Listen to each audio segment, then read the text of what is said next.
coverage of right-to-work legislation in Wisconsin. Today, Governor Scott Walker signed the bill into law. He attended an invitation-only event in Brown Deer this morning.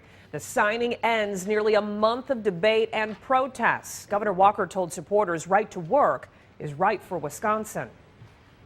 This is one more big tool to help places like Badger Meter make the case when they can put jobs anywhere around the world that Wisconsin is the right place, because Wisconsin, yet again, is showing we are open for business. Means more than just a slogan. It means the way of operating and doing business here in the great state. Critics say right to work will hurt wages and benefits for workers and their families. Leaders for and against the new law released statements after today's signing. The AFL-CIO statement reads, quote, "Today, Governor Walker continues to tip the scales against working-class families in favor of his millionaire buddies who fund his campaign. Governor Walker's political stock amongst the campaign funding elite may be rising, but it is the people of Wisconsin who are paying the price of his unchecked political ambition." Now, the Wisconsin Manufacturers and Commerce Association responded with, quote, "Governor Walker's visionary leadership on reforming government unions and now providing workplace freedom to private sector workers has made our state a national leader in expanding economic freedom and prosperity for our citizens." Well, now that we're officially a right-to-work state, taking effect immediately, what does this say about the balance of power politically in Wisconsin?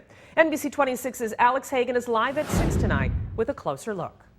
Well, Stacey, you can argue the Badger State started shifting right-wing almost 10 years ago, but following the passing of Act 10 and now right to work, the shift in power has never been clearer.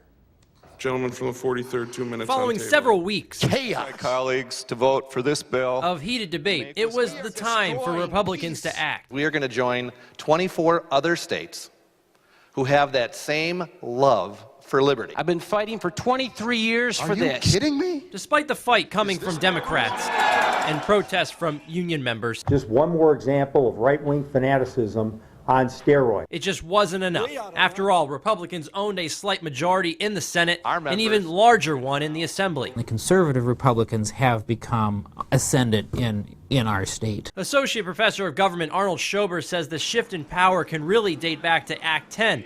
But after watching Republicans fast-track so-called right-to-work legislation through the state capitol and onto Governor Walker's desk, the shift is clear. It was foregone that it would pass by a large margin in the Assembly. There wasn't any real doubt of that, and that really speaks to a change in kind of the ideology and kind of the strength of the party. And Schober expects them to maintain that power going forward. Now, Schober also says this is the first time Republicans have had this kind of presence in Wisconsin ever. Alex Hagan, NBC 26. So here is the bottom line in the right-to-work law. With Governor Walker's signature, the law goes into effect right away. It prohibits employees from being forced to join a union as a condition of employment. Wisconsin becomes the 25th state to establish a right-to-work law.